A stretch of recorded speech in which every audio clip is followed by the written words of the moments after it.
Wakachonga muriro wasadza. Muriro wasadza. Ndoda sadza. Wasadza. Saka muri kuita sei zvinya? Mumirira kuti mundigadzirire song yangu. Alright. Paripo masong apa. Song yamonyatsohwa kuda ichinyatsouya zvekuti inechinyatsoуya zvekuti monyatsohwa kuida song iyoyo especially muchidya sadza so. Song yamonyatsohwa kuda muchidya sadza. Yandofarira sadza.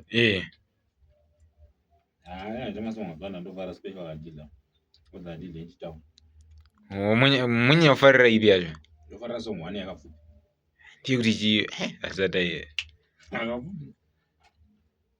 ndo song yakapfugwa ndonakirwa nayo. Sekuru matanyanga wawa. Sekuru matanyanga wawa. Achimwene matanyanga wawa. So uyo ndakabva mukombi. Bwaro matanyanga wawa. Matanyanga wawa. Sekuru matanyanga wawa. Kachongwe atanyanga wawa. Song yakapfuta. Saka pamoidira pamuri kuti kachongwe atanyanga wawa. Alright. Mune atanyanga mbomoa.